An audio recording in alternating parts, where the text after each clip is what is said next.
All right, let's begin. Hello, everyone. Thank you for joining and listening to this session. My name is Toshikazu Yazawa from the City of Yokohama, New York office. In this session, we are focusing on startups and discussing how existing companies and cities can collaborate with rising startups. More and more startups are proposing new solutions and making an impact in the context of smart city development and sustainability. There are also many startups which are looking toward Asia and Asian markets. Many of the challenges which cities are facing are closely related to global problems. To solve these problems, we need various actors and cooperate and collaborate at both global and local levels. This has been a main discussion point since the first Asia Smart City Conference. In addition, in the era of volatility, uncertainty, complexity, and ambiguity, and also of exponential changes of technology, collaborating with startups is becoming even more important. It is not always easy to collaborate internationally. There are many hurdles, such as language barriers, cultural and structural differences, and a lack of know-how for collaboration. We know that many companies are interested in collaborating with international startups and collecting information. At the same time, there are distances between gathering information and taking actions. It is also not easy even for large companies to create a collaborative project. But did you know that there are already many ambitious initiatives being coordinated by venture capitals, accelerators, non-profit organizations, and governments all over the world that are committing to overcome those issues? Today, our panel of excellent speakers who support collaboration between startups, companies, and cities will be discussing how companies and cities can collaborate with startups internationally for smart city development and sustainability. This session is hosted by the City of Yokohama overseas offices, and we would like to connect international startups with Yokohama and our global partners in Asia and contribute to sustainable growth in the world. I hope you enjoy the discussion and come away from it with new insights from our speakers. Please feel free to contact us if you are interested in collaboration with any of the speakers today. Now we will move on to the next program, the keynote speech by Mr. Passakorn Chairat, Deputy Director General at the Department of Industrial Promotion of Thailand. Distinguished guests, ladies and gentlemen, I am delighted to deliver this keynote address for the 10th Annual Asia Smart City Conference today under the topic of how connecting with startups will advance your smart cities and sustainability. Nowadays, startup appears to be one of the key potential factors to drive economic growth and to drive the advance of smart city and sustainability. Accordingly, the Thai government is providing extensive assistance to startup business, and the Department of Industrial Promotion is one of the main organizations to promote startup business that focus on the deep technology such as mobile technologies, IoT, biometrics, and AI, etc. As far as we experience, most of the startups are facing the obstacle, which I may say that they are lack of the opportunities, such as the opportunity to financial resources, the opportunity to collaborate with the industries, and the opportunities to access to the market. Therefore, Our main task is to provide them opportunities. We collaborate with the big firms to provide fund for the startup that in the early stage, which is we call angel fund. And for the startup in the growth stage, we collaborate with the financial institution, industrial associations, big firms to organize the event so-called Startup Connect, to provide the startup the opportunity to the financial funding, the joint venture, and the market. We are also collaborate with the Japanese government by the Ministry of Economic, Trade, and Industry to run the project called Open Innovation Columbus, which aim to scout the potential startup, which is not only Thai startup, but also Japanese startup and international startup, to provide them opportunity and invest in Thailand. As a result, allow me to introduce you the success case of our startup and how they advance to your smart city and sustainability.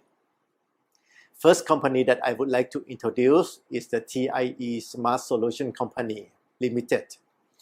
This company uses AI, IoT, and big data platform to diagnose the waste problem of the building and report via the line application. And also they do the intelligent control system named the Passakorn, which is the plug-in system that they can convert the building control system to a smart control system. And now there are more than 70 buildings in Thailand that using this company service. And the other one which I would like to introduce is the company so-called the Obodroid Corporation Company Limited. This company invent security robot with AI technology that used for the patrol. It takes photo of the surroundings area and send back to the command center. It also memorizes the people faces and alert the security unit when facing an unusual incident. This robot has already introduced to the market. To closing this speech, I would like to use this opportunity to thank to the Yokohama city for the good collaboration with Thai industrial estate company Amata for the concept of the smart city in Thailand. And even more, I would like to thank Yokohama City for the consideration and discussion to our office to promote the industrial collaboration between Yokohama and Thailand. And I do hope that we will conclude the Memorandum of Understanding in the near future. I'm certain that today's seminar will foster the good collaboration between Thailand, the host, and the participants in the industrial sector, sharing the knowledge and the vision for the growth and innovative solutions for urban issues and advance the objective of smart city development both during and beyond the COVID-19 pandemic. And I hope that this international conference achieves all of its objectives. And I truthfully wish that the COVID-19 pandemic will be soon resolved so that we all can return to our normal life and once again conjointly contribute to the economy. Thank you very much. Arigatou gozaimashita.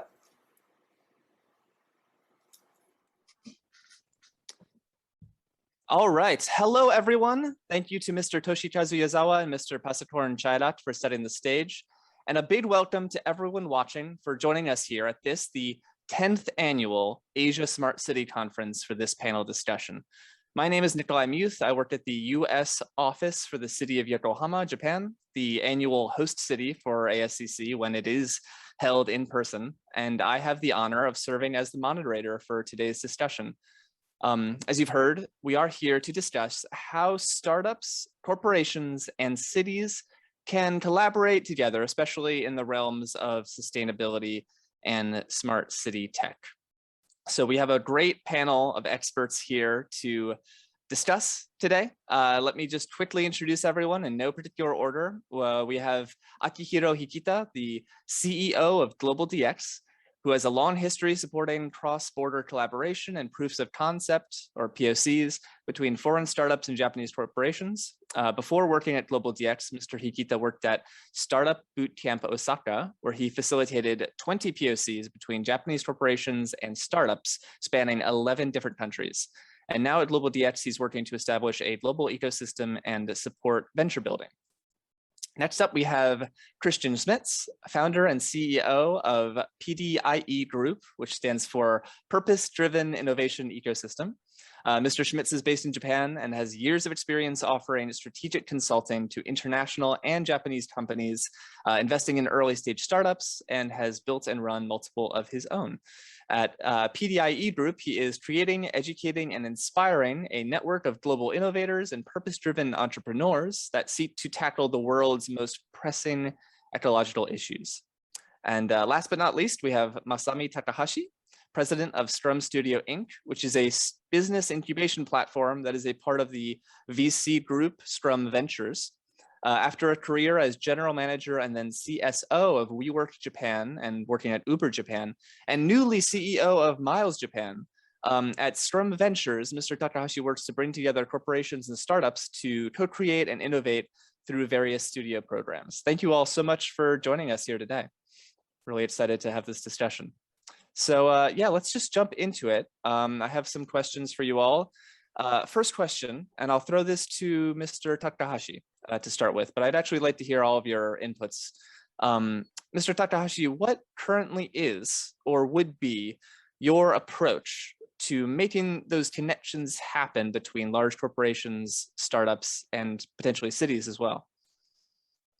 Yeah, well, first of all, thank you so much for having me today. It's a real honor to be here to speak at this conference. And your question is really relevant to what we do at Scrum Studio. So as you mentioned in my introduction, Scrum Studio, we run different accelerator programs and open innovation programs that connects large corporations, Japanese corporations, with global startups and municipalities. So we have just completed year one of our Smart City program, Smart City X. We had our demo day in July, and we just kicked off year two. And what we did was we had a group of Japanese corporations that were kind of the partners of the program, and we sourced over 350 startups from around the world, and you know, around the smart city topic. And based on our understanding and our conversations with the Japanese corporations, we filtered. We went through kind of a selection process, and we filtered the startups from 350 to 95. And from there, we spent months kind of having a few hundred kind of one-on-one meetings. Unfortunately, it was all over Zoom this year because we couldn't meet in person due to COVID. But we had hundreds and hundreds of meetings where we would, you know, prior to the meeting, we would set expectations both on the startup side as well as the corporation side in terms of what each other was looking for, had those meetings. And then a few of those actually turned into either POCs or actual business engagements. We announced those at the demo day. I think what's interesting about the program that we run and how we ended year one was that there was a lot of collaboration, not just between large corporations and startups, but we had very active engagements with municipalities. For example, Mie Prefecture participated in a POC that was run by a large gas station chain called Idemitsu. They have over 5,000 service stations in Japan, and also a startup called SmartScan that offers MRI-related services. So it was a collaboration between startup, large corporation, and municipality. We had other examples where it was purely between large company and large company. We had collaboration between large company and municipality. So I think what's made year one of Smart City X really exciting was that there was a very active kind of community that a very open and flat community that kind of I guess supported the engagements and the collaboration between the various stakeholders to share information, to share their challenges and to find solutions for each other. So I think the community aspect of Smart City for us was an important part of how we ended year one. That's great. Yeah, absolutely. The community is very important. So that's great. Thank you so much. I will pass the question on to Mr. Schmitz, actually, if you'd like to talk about your approach to making connections happen between startups, corporations, and cities.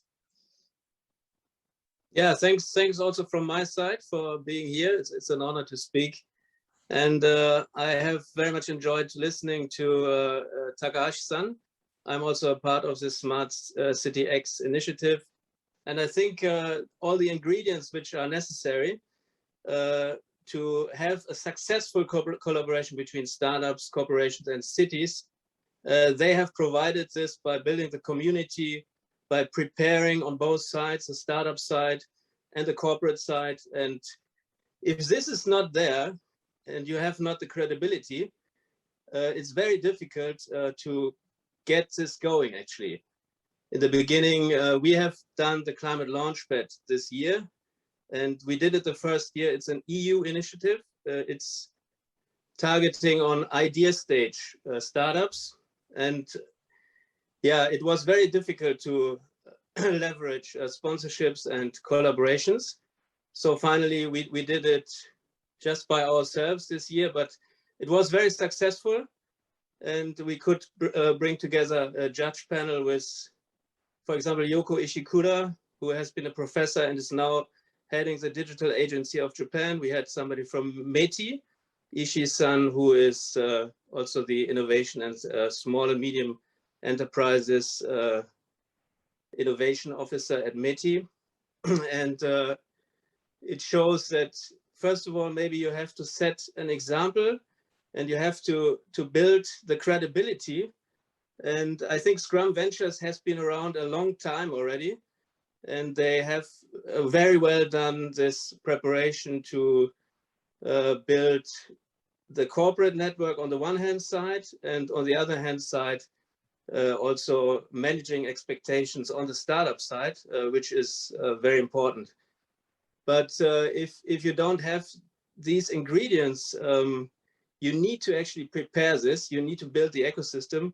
And I think one very important aspect would be that different actors in the ecosystem would work together and collaborate. For example, like I'm offering my help for bringing in international startups into the Smart City X initiative.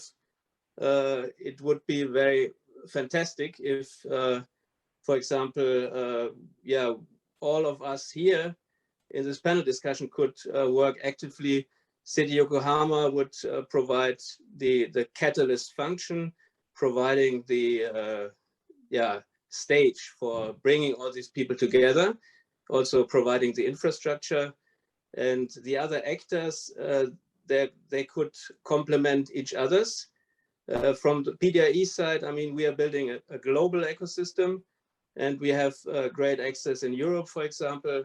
So that's something we can bring in, and we can also help preparing these startups, how to manage, for example, these cultural differences in Japan, how to manage the language barrier.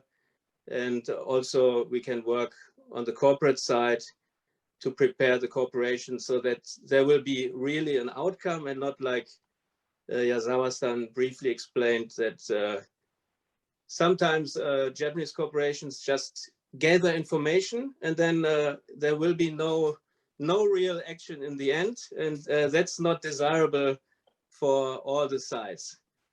Yeah, that's in a nutshell what I would say for the beginning. Great, thank you so much. Yeah, I appreciate your insights on that. And yeah, I'd like to pass the question on to Hikita-san. What would be your approach to connecting everyone? First of all, thank you very much to inviting me here, and I'm very honored of it. And then, before the two gentlemen explained already, so I have, almost nothing to explain, but, still, one thing, POC, I mean, large corporation, Japanese corporation, and then startups, the foreign startups. It's, of course, the language barrier and the culture difference, of course. But at the same time, not only those, some attitude, not only the supporting almost we are, in the POCs, we are involved in as a stakeholders, as if, otherwise, we cannot, things doesn't move. So, Japanese need more than the language, more than the culture, like, pushing them a bit, from backside. And also, the startup, point of view, we have to explain what the culture background and what the decision-making process.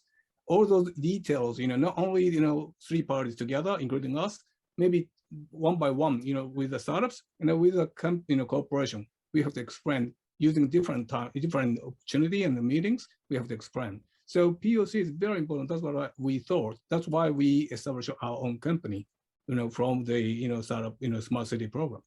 Then, but, in order to make that a POC, like micro type of things, like POC is like micro, but micro, micro condition is kind of smart city, and the municipality has to, prepare that condition, and including the large corporation and startups.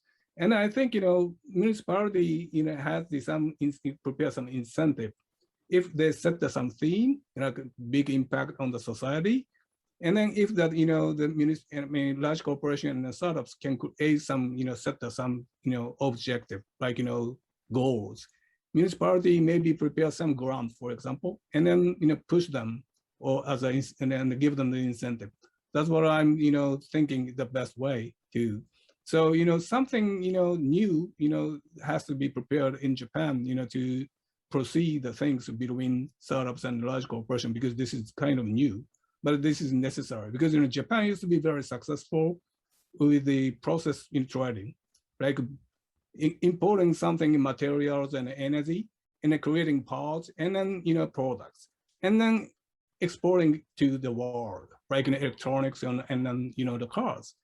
That was very successful, but exchange rate changed since 1985 Plaza Hotel Treaty, and then now Japan is has to consider from hardware to the software industry. So we, again, global ecosystem, we involved in the global ecosystem.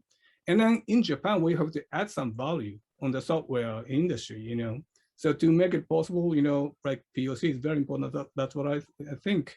So, how we, like hands-on service, and then how to help them, from both sides, like corporation, very, complicated decision-making process from large corporation side, and then startup side, and then corporation side is very, complicated, and then startup side is, bit difficult to understand the Japanese culture, and then both sides we're going to help. That's what we are thinking.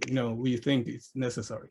Right, that's great. Yeah, the role of the third party, and then, but also, like you mentioned, the role of the municipality in setting, the ecosystem and really getting that going. That's the kind of stuff that we'd love to hear and want to work on at the city of Yokohama.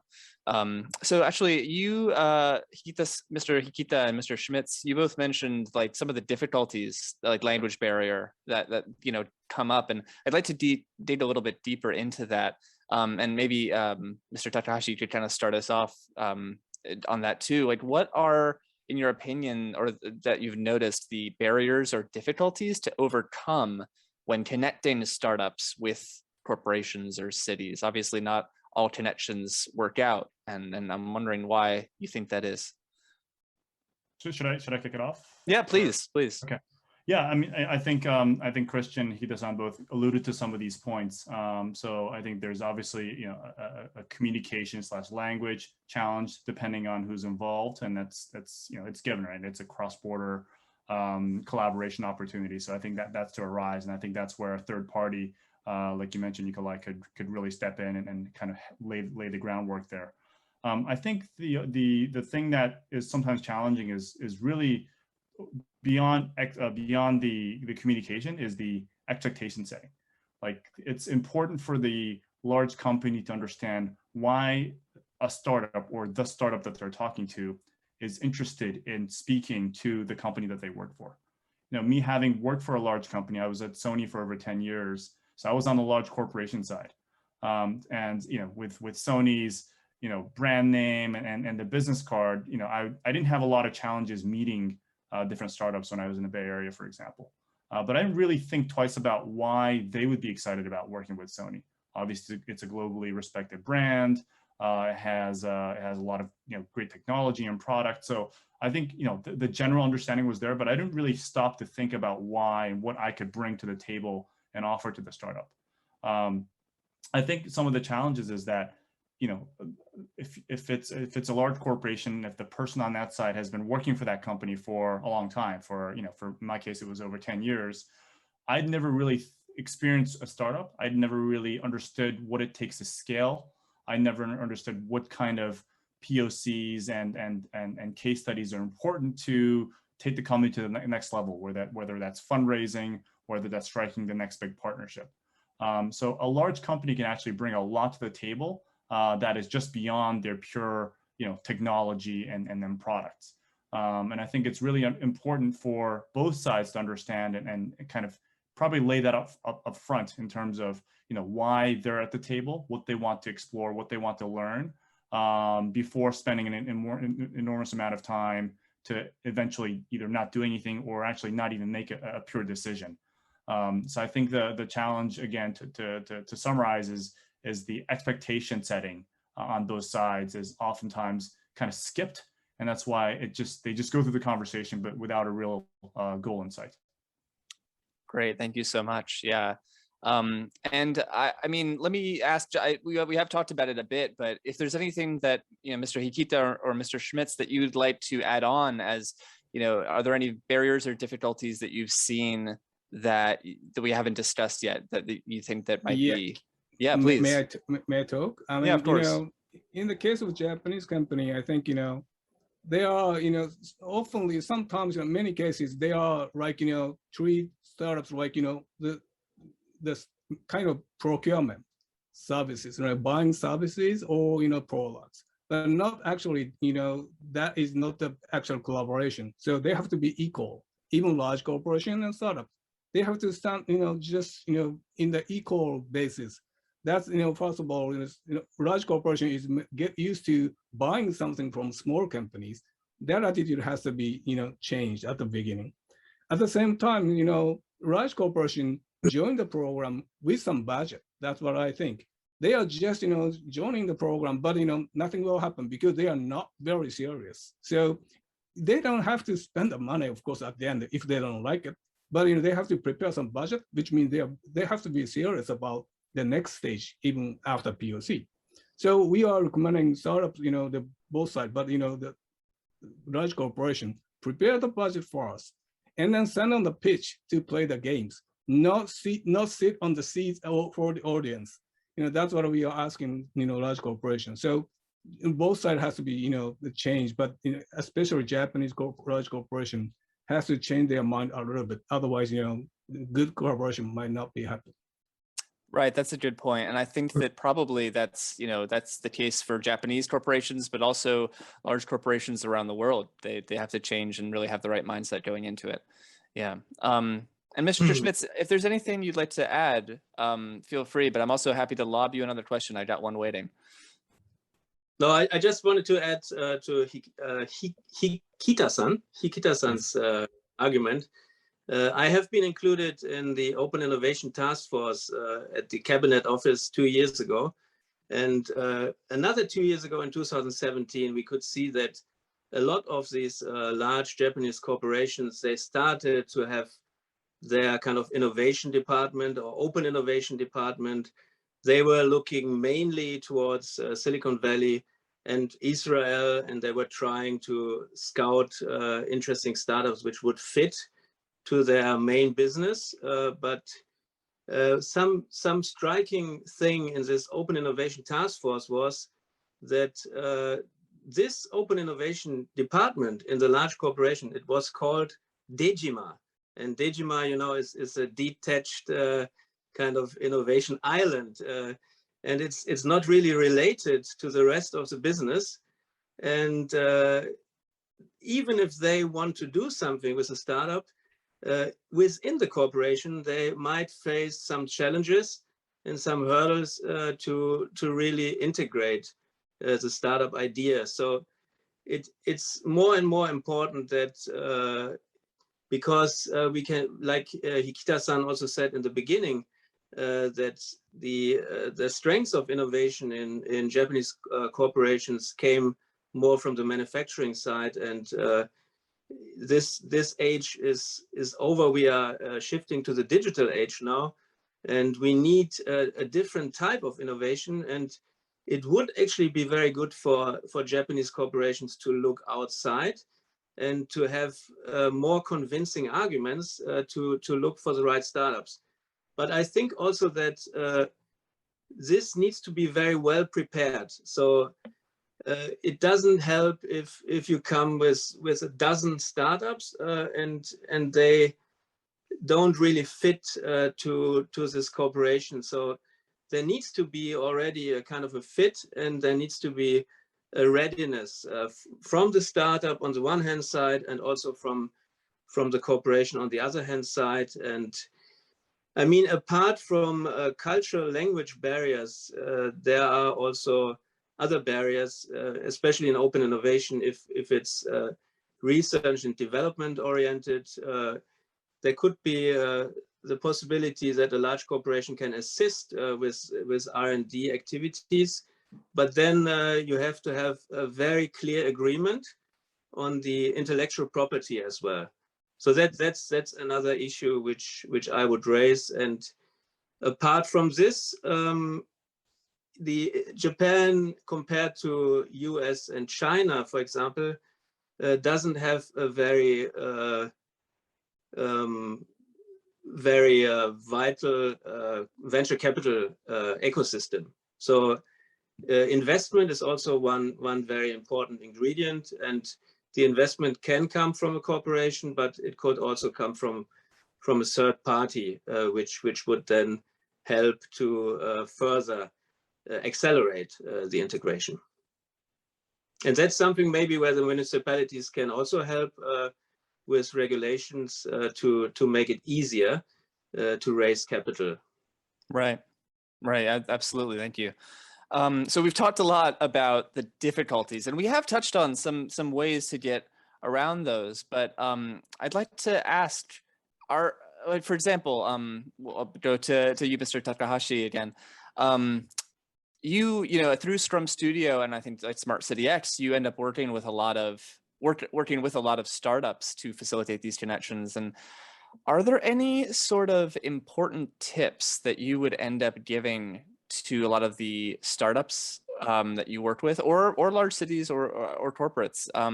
Or does the approach sort of vary depending on the situation, do you think? You know, I think generally speaking, it's important to make sure that the startup understands. Again, I talked about expectation setting earlier, but you know, at Scrum Studio, we're in constant dialogue and communication with the large companies, the companies that participate in your studio. So we understand from the various conversations what kind of challenges they're facing, what they want to overcome, what they're looking for. So it's really important for the startup to come in with something that's a little bit tailored to the large company, not a generic pitch of this is who we are. And this goes back to my experiences at Uber and at WeWork, for example, as well, where, you know, in a sense, we were a startup in Japan because we started from nothing. We're a very small team initially. So they're all intrigued by the technology of the startup, but they also are saying, you know, can you bring us some ideas? Like, how can we work with you? And so I think they're open to exploring, but I think it's in many cases, it's really up to the startup, you know, how, you know, what kind of pitch they can actually bring to the table in terms of something concrete to work on together. I think if they have that, I guess the dating process, if you may call it, it just becomes a little bit shorter and more efficient. Whereas if it's a generic pitch of, you know, here's where you are, and there's like an introduction on both sides, it doesn't go a long way. Even if the pitch is off, if the large company is able to provide feedback, hey, like we understand that you can, you know, you talked about this earlier, but you know, this is what we're looking for, or we've done this previously. Can you help us on this element? And I think the conversation just gets going a little bit more smoothly. So I think the focus of the presentation and the pitch that you bring to the large company will determine the course of the following conversations beyond that. That's very actionable advice. Thank you. And Hikita-san, if you have anything to add to that, I mean, I know that Global DX also facilitates a lot of POCs between foreign startups and large corporations. Is there anything like problem points that you see with a lot of startups? Lots of problems, but like especially Christiansen said Dejima, especially in the case of Japanese large corporation, if they join the program, there's something like Dejima just joined, not whole company, because they are too large. And then the people in Dejima is just isolated. So now we are Global DX is try to contact with the middle, I mean not small, but a middle large size of corporation, because we can reach to the decision makers easier. And otherwise, the result of it, like innovation or tangible result cannot be delivered. So if the team of innovation is isolated, that's a problem. So the difficulty is the team, the company structure. If large corporation were to do some innovative result working with the foreign startups, for example, they have to consider about structure and stuff. And the very good as a good example, NDA, the large corporation in Japanese corporation, some companies say NDA has to be written in Japanese, for example, and then code jurisdiction has to be in Japan. That's very starting point. But I agree, some part they keep their rules instead of Japan. But if so, before working with the foreign startups, why don't they don't set up another company, 100% of a subsidiary, for example, and that company can handle English NDA and then some other jurisdiction. Then they contract with the startup, 100% subsidiary. Then that subsidiary talk with the main body. That's kind of the things. But still many of the Japanese large corporations are not ready. That's what I think. And the decision-making process is very, it takes time, too long. Right. That is always an issue. Yeah, is the sort of speed difference, right, between the startups who are very mobile or agile and the larger companies that might have a little bit more, red tape or slower decision-making process. Yeah, definitely something to keep in mind. And naturally, I wanted to ask Mr. Schmitz. So the PDIE group is a nominator, I believe, for the Earthshot Prize, and that is a big global environment prize, the most maybe prestigious in history. It's got a lot of star power, right? It's a prize being offered to the, correct me or expand on this, but I believe it's sort of a prize being offered to the startup with the most innovative idea in sort of tackling the current issues that the world faces. And we've got like Prince William and Sir David Attenborough that are leading this, and a whole bunch of other celebrities. So it's really got like a lot of public facing momentum behind it, I would say. And as working as a nominator, working in like looking at a lot of startups for that, what especially in the realm of smart city and sustainability, which is a big theme here at ASCC, what kind of a startup draws your eye? When you look at a startup in these sectors, what really draws your eye? What makes the startup stand out, do you think? Yeah, it's for this Earthshot Prize, it would be a real game changer. And there is a concrete definition for what a game changer is. It's simple, but based on evidence. It's ambitious and it's universal. So these three aspects are the criteria. And then there's, of course, a lot of more detailed criteria, which SDGs it's fitting. And there are 5 categories, actually, which is protect and restore nature, revive the oceans, fix the climate, clean our air, and build a waste-free world. And for smart cities, clean our air. Of course, ocean is also important because we get a lot out of the oceans, and climate is also related to the ocean. Climate is very important. And in smart cities, you are dealing with issues like mobility, of course, with green buildings, with sustainable mobility, food systems, and waste systems, of course. And to find a real game changer, now we have a little bit of an advantage because we are the Earthshot Prize nominator, and people actually come to us and want to be nominated for this. And so we were screening a lot of different initiatives, and it's not only startups. It could be a large corporation. It could be even a government. For the final, which takes place in London on the 17th of October, there is one Japanese startup, which is called Waterbox, actually. And we have found them through the collaboration with CIC, Cambridge Innovation Center. And we organized a joint event where we announced about the Earthshot Prize. And it was in conjunction with the Ministry of Environment in Japan, who had also done for the first time an environmental competition.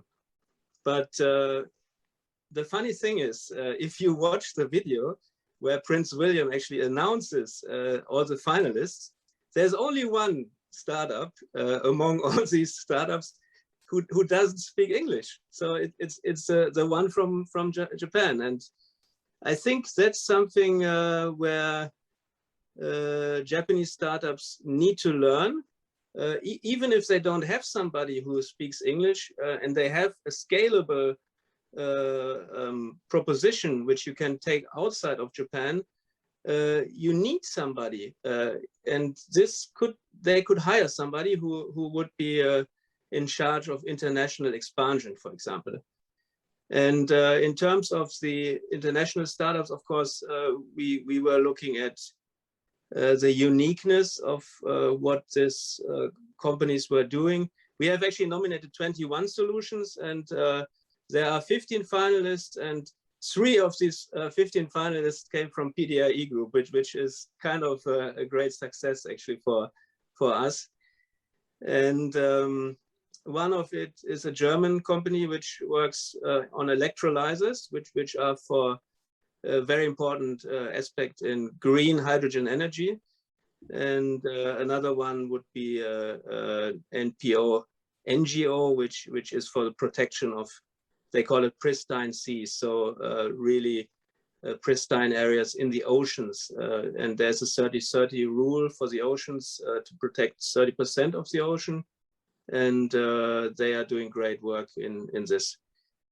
That's great. Yeah, and if everything goes well, I would go to London on the 17th of October to attend these ceremonies. That's great. Yeah, I mean, international travel due to COVID can be tricky. So, best of luck with that. And actually, that kind of brings me to something that came up in my mind when we were all talking about the difficulties. Obviously, and Takahashi-san, you sort of brought this up too, but a lot of meetings right now are having to be held over Zoom. And that's something we've all had to sort of adapt to. And I'm curious if any of you has a perspective or something that you've thought about on this. Would you see that as a current barrier to overcome? Is like trying to make these meetings and these connections happen over Zoom? Is that do you think that's a real difficulty, or is that just the connections can happen the same way as if you'd met in person? I think that there are pros and cons of talking over Zoom. I think that the pro is obviously that there's no travel time in between, especially if it's international. It's a day's worth of travel to the other side of the world to meet a company. So I don't think we would have been able to host 300 plus meetings in a period of a few months if it was all in person. That said, I think especially as we're trying to, especially if the community component in a case like our Smart City program is important, it is hard to build a pure community if it's all over Zoom. I must say that is a challenge that hopefully we can overcome in year 2, where we can host more in-person gatherings. Previously, we've run events, for example, around the theme of sports tech. We had a global kickoff event in Tokyo. We had a few more in-person events, and it really does make a difference where you can connect with a person And I think although I mentioned earlier that it's important to come with an agenda, with a real focus, if you talk about community, I think it's more about bonding between people, and I think that's much more effective and efficient done in person than over Zoom. So I think moving forward, it is going to be a hybrid approach, where I think it's meaningful to get together and meet these people in person to build that connection. I think once the connection is built, a lot of communication can be done over Zoom. I think there are some good tools these days that can help even translate over Zoom. So we're talking, we're testing some of these internally within Scrum right now, but maybe there's going to be a reason to do things over Zoom. There can be, good translation tools that can be used to facilitate the conversation. But I think similar to how the work style is likely going to be a hybrid in the future, where I think there will be some in-person meetings, but also days where you work from home and talk over Zoom. I think it'll be similar for open innovation, where there will be a portion that's probably better done over Zoom than in person. Right. Yeah. Thank you. I think that's it's something we've all had to get used to, and we're working with it the best we can. And I think it's been very interesting to see, like you mentioned, like how the technology has really stepped up and is still stepping up and evolving due to the need. And we've seen a lot of great advances, and I'm excited to see what else there is to facilitate these connections. And I guess Hikita-san, you mentioned too, that the fact that you work specifically with Japanese corporations, and you mentioned earlier the sort of needing this sort of trustworthiness, I think you mentioned, and sort of needing that, like, I forget the word you used, but it was, needing that sort of authenticity, or just like the trustworthiness of that. Do you think that that's something that Japanese corporations might have trouble with, not being able to meet someone in person? Or do you think that that's like, is that where the third party steps in to facilitate, or do you think that, like, what's your solution to that? What do you think about that? Okay, so again, the same, as I explained before, Japanese corporation often, in the many cases, they are, sitting on their, even they can, speak English, just try to evaluate the new technology or so, startup technology or business model. But actually, if they are on the same, place, they have to work together. And then even that, large corporation has the idea, show the idea, and then create something new and add value. That's what they have to do. But actually, they are sitting down and they evaluate the startups. So nothing happens in that case, right? So, not only the language, also the mindset they have to change. And then, but if they jump in and then start to consider and then, deliver the new ideas, I think something good will be, happen, generated. That's all Japanese has to start to consider, change their mind a little bit. And then talking about, this communication things, as Takahashi explained, I totally agree. Once, the communication meeting in person and then communication in the Zoom is of course different. I don't know exactly what, but once established the trust, relationship between startup and then foreign startups and then large corporation, Japanese large corporation, they can run all the things in Zoom. But at least one or a couple of times they have to meet and then establish some trust, relationship. That's what I think. Right. Absolutely. Thank you. So we're actually running, we're sort of running down on time. So, and in like a minute each, perhaps, or less, but whatever, but keep it to a minute. I'd like to ask, what takeaway would you like the audience to come away from this meeting with? What sort of, maybe summarizing your points, or what, what we've all talked about, and what do you think are the sort of the things that the audience should really focus on coming out of this discussion? I just will go with Schmitz, please. And actually, another thing to mention too is that we all sort of have a basis in Japan. I think we all have connections to Japan, especially Hikita-san, and those of us that are based in Japan. But when it comes to sort of Asian startups and really just those connections internationally around the whole world, that's something I'd like to sort of bring in too, if you have any last thoughts about that. Sorry, I'll go to Christian first, if you have any sort of last thoughts. Okay, so yeah, dealing from the perspective of somebody building a global ecosystem, I'm dealing a lot with people outside Japan, but of course I am in Japan, and I'm also dealing with people, corporations, startups, and yeah, even municipalities in Japan. And I always see a big gap in how things are moving outside Japan and how things are moving inside Japan.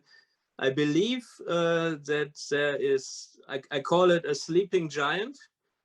I believe that Japan has a huge potential if Japanese people would be more susceptible and would wake up a little bit and really go into implementation and execution rather than just into an analysis.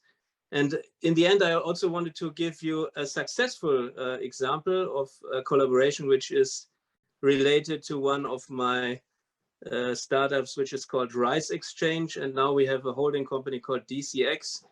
And this is started with Rice Exchange as a global, fully integrated digital trading system for trading rice internationally. And now we expand to other food and agricultural commodities.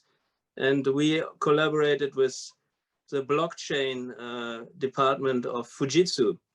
And they were actually very interested in working with us because we had already a proof of concept and our platform was already live. And just this year in July, they also invested into our company. So this is a very successful collaboration. And I speak Japanese and I am in Japan. So I think that's a very good example how to do something like this. And I hope that PDIE can facilitate more of these kind of success stories. And we have a couple of these in the pipeline, actually. That's great. And yeah, absolutely. Having someone on the ground to help facilitate and be there and make sure it all goes smoothly is wonderful. Thank you so much. Mr. Hikita, do you have any last thoughts? Yeah, so, you know, in the case of maybe telling again the same similar type of things, but startups, foreign startups and the Japanese corporation, if they can communicate, if both sides in the same language like English, they can communicate, still some distance, you know, in between. So, you know, for the startups, step in. It don't you know, I mean, it don't mind if they are a bit rude. So step in more and close the distance. That's for startups. And then Japanese corporation, prepare the budget and then be serious. And then, you know, discuss with the whole, you know, organization beforehand, before joining the program. So both sides has to be step in more. And then if difficult, we are here. So we're going to support you both. Yeah. Great. Thank you. Yeah, I think that's great. And your experiences with Japanese corporations, but I think that advice goes out to large corporations all across Asia and cities as well, too. Yeah, thank you so much. And Mr. Takahashi, do you have any last thoughts? Yeah, I mean, if I look back at, you know, what made year one of Smart CDX successful and the success that came out of it, I think it's really driven by the level of energy and commitment from the participants. It's not only the startup side, but it's also the large corporation. It's also the municipalities. When they're committed, when they're serious, when they are they're biased for action, things happen. And it's really great. Even if it's a small win, it actually goes a long way for the startup. For example, as you mentioned in my introduction, I'm currently the CEO of Miles in Japan. And Miles is a startup that Scrum Ventures invested in a few years ago. It is scaling in the US, and its first international market is actually Japan. I guess we will have launched the app by the time this is aired. But even before Miles hit the market in Japan, it had a POC completed with JR East and with Io Nisei Dowa Insurance. It had an investment from Io Dowa as well as from Japan Airlines. So those actually, you know, the small wins that we got from those engagements as well as investments actually has really helped us as we are building partnerships in Japan. So even if it's a small step forward, it actually goes a long way to build the credibility of the startup, both towards the public as well as to other corporations. So I think the more commitment you have and the more, I guess, the level of the passion and the energy that goes into building that first, even if it's a small step, it actually goes a long way for the startup. So I would really encourage those that want to enter Japan or want to work with a Japanese company to really find the champion in the large company or in the municipality. It's also person dependent as well, and try to make that first step forward, because that's really what changes moves the needle. Yeah, absolutely. That's wonderful advice. Thank you all. Oh yeah, please, Christian, you guys have something to add? If I may add to what Takahashi-san said. Yeah, we got a little bit of time. Yeah, for startups, it might be very interesting to scout some senior advisor who has a kind of a very well respected standing in the Japanese society, and who is or other society around Asia. Yeah, exactly. And that would be a great link. That always helps to actually establish the connection and establish the credibility between the startup and the corporation. Right. Great. Thank you. That's very, a lot of actionable advice. So everyone that's here and listening, I hope you've come away with something that's, that you can kind of go forward and be inspired by in the future. And I'm sorry that we couldn't include audience questions. That's just sort of based on how the setup was, not possible. But if you have any questions, or you'd like to continue the conversation, or you'd like to reach out to our panelists, you can, feel free to, if you'd like, contact us at our website. I'll put my my email on the screen, and feel free to contact us. We can get you in contact with any of our panelists here, and we can continue the conversation. And yeah, I hope that this has been an educational experience for all. Thank you all so much, Mr. Takahashi, Mr. Hikita, Mr. Schmitz, for your time today and for talking with us. Thank you very for much. having us. Great, thank you so much. Thank you for joining the session. We hope you have a great rest of your day.